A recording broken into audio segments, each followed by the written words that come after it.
aktivis Himpunan Mahasiswa mendatangi gedung KPK Jakarta. Mereka memprotes pernyataan Wakil Ketua KPK Saud Situmorang yang dianggap mendiskreditkan alumni HMI. Untuk informasi selengkapnya kita bergabung dengan Egit Hapsari di gedung KPK. Egit, bagaimana perkembangan demo HMI di depan gedung KPK dan apakah KPK sudah merespon demo dari para aktivis ini?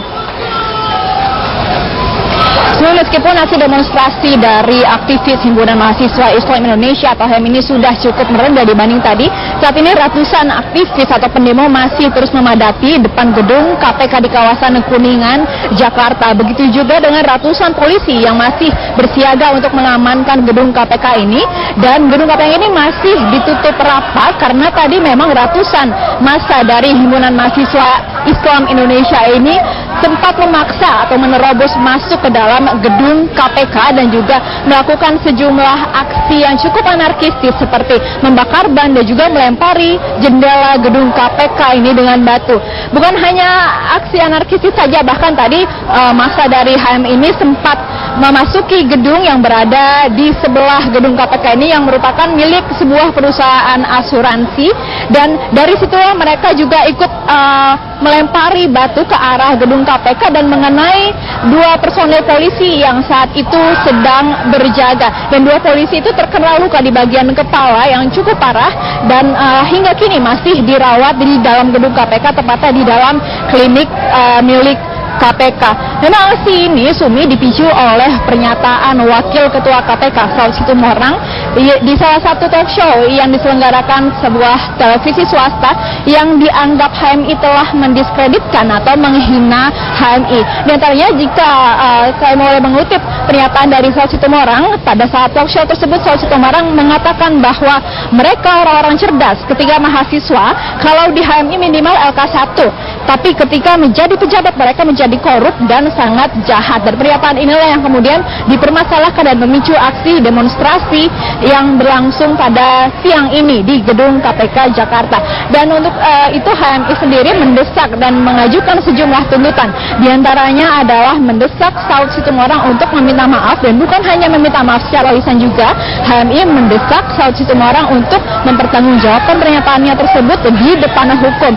Sebagaimana kita ketahui, sebelum mendatangi gedung KPK tadi, aktivis HMI memang sempat mendatangi Barreskrim Mabes Polri Jakarta untuk melaporkan Saud Situmorang kepada Barreskrim Polri dan meminta Saud Situmorang mempertanggungjawabkan di depan hukum, dan juga meminta atau mendesak polisi untuk segera mengusut dan juga menangkap Saud Situmorang. Selain itu juga aktivis HM ini mendesak Komite KPK untuk mencopot dan juga memberikan sanksi etik kepada Saud Situmorang, dan juga mendesak Mabes segera mengusut laporan dari aktivis HM ini. Sementara itu, Sumi, dari KPK sendiri memang belum menemui secara langsung aktivis HMI pada saat melakukan demonstrasi ini. Namun tadi dalam konferensi persnya, Wakil Ketua KPK Saud Situmorang sempat meminta maaf kepada keluarga besar Himpunan Mahasiswa Islam Indonesia secara keseluruhan atas pernyataannya di salah satu talk show yang diselenggarakan salah satu TV swasta tersebut.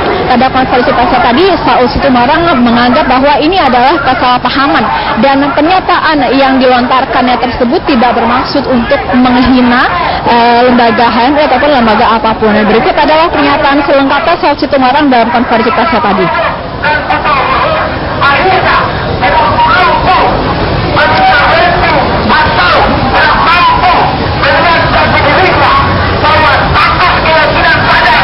Selain itu tadi juru bicara KPK Yuyu Andriati juga mengungkapkan bahwa hari ini KPK akan menindaklanjuti demonstrasi ini dengan bertemu dengan sejumlah petinggi HMI untuk menjelaskan dan juga mengakhiri kesalahpahaman antara HMI dan juga KPK. Sumi.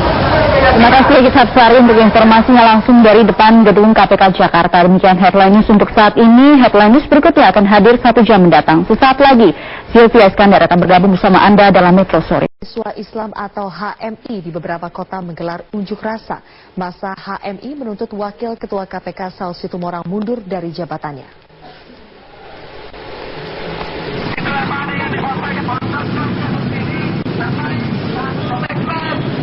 Sambil memblokade badan jalan Urip Sumiharjo Makassar, sejumlah kader Himpunan Mahasiswa Islam atau HMI Kota Makassar melakukan orasi secara bergantian di badan jalan.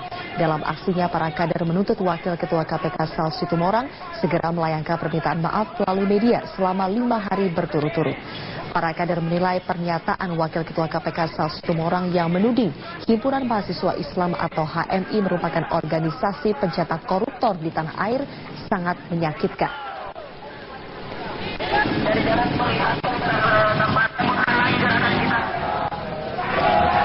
Sementara itu, aksi unjuk rasa serupa juga dilakukan kader HMI Ponorogo, Jawa Timur. Di depan kantor DPRD Kabupaten Ponorogo, aksi massa HMI mendesak pemerintah untuk meminta Wakil Ketua KPK Saud Situmorang mundur dari jabatannya. Usai menemui anggota DPRD, massa lalu menuju ke Mapolres Ponorogo untuk melaporkan Wakil Ketua KPK tersebut karena dinilai telah melanggar undang-undang dan pencemaran nama baik.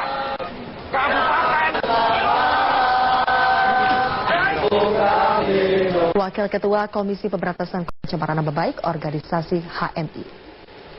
Klarifikasi Wakil Ketua Komisi Pemberantasan Korupsi Saud Situmorang disampaikan dalam konferensi pers yang digelar di Gedung KPK Jakarta pada Senin siang. Saud menyampaikan bahwa secara pribadi Saud mengaku tidak bermaksud menyinggung HMI atau lembaga lain sehingga menimbulkan kesalahpahaman persepsi. Saud juga menyampaikan permohonan maafnya dan menyatakan siap merangkul HMI sebagai lembaga penggerak aktivis mahasiswa Indonesia menjadi mitra KPK dalam upaya pemberantasan korupsi. Perselisihan ini dipicu pernyataan Saud Situmorang dalam acara talk show pada tanggal 5 Mei lalu yang menyinggung HMI sebagai organisasi yang melahirkan kader korup. Harapan besar saya sebenarnya di balik pernyataan itu kan, hidup aku ini kan di mahasiswa itu dekat sama HMI gitu loh.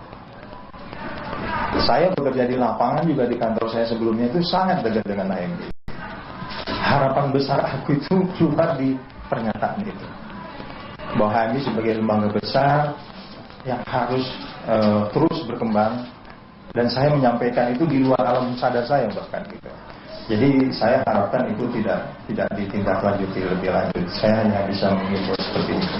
Setelah 2 minggu lebih ini sudah mulai terlihat dan kendaraan ataupun antrian kendaraan ini sudah mencapai lebih dari 500 meter yang mengarah ke Jakarta dan didominasi oleh kendaraan-kendaraan pribadi. Namun ada juga di sini kendaraan yang seperti bus-bus pariwisata ataupun juga bus antar kota ini juga sudah mulai terlihat mengantri di gerbang tol Cikarang Utama yang menuju ke arah Jakarta.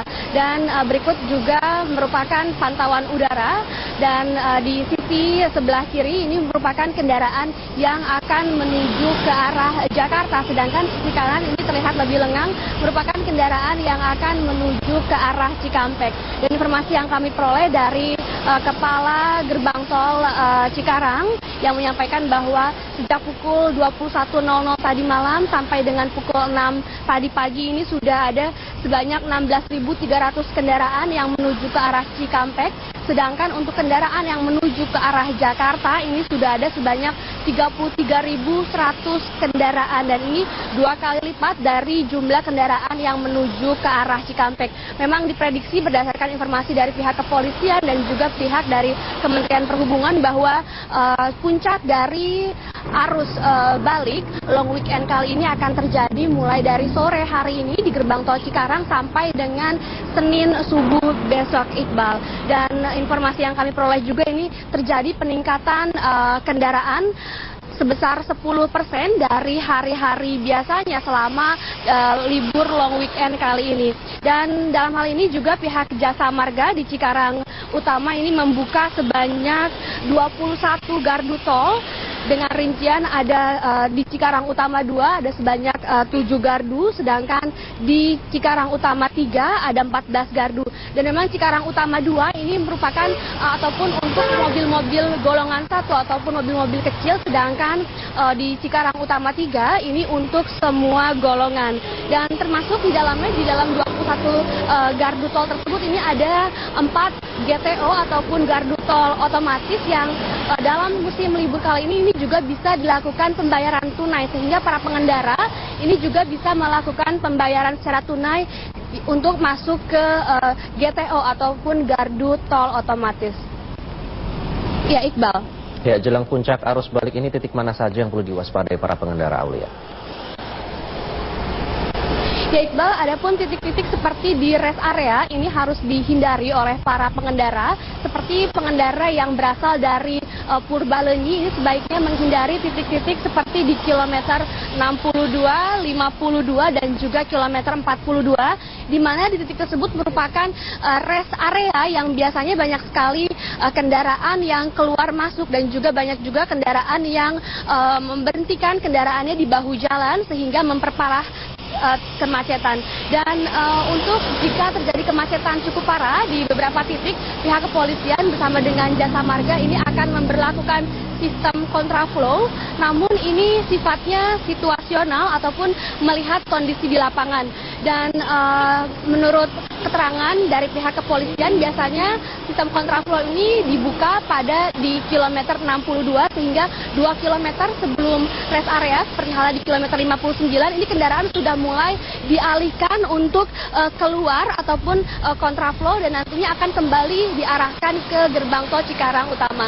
Dan adapun juga di gerbang tol Cikarang Utama ini jika terjadi kepadatan lebih dari 2 km, maka kendaraan ini akan dialihkan untuk keluar dari gerbang tol Cikarang Barat ataupun juga Lemah Abang, untuk selanjutnya nanti kendaraan akan kembali masuk ke gerbang tol Cikarang Utama. Untuk sementara, Iqbal, informasi yang dapat kami sampaikan, kembali ke Anda di studio. Baik, Aulia, kita beralih ke Yogyakarta. Ada Clara Alverin.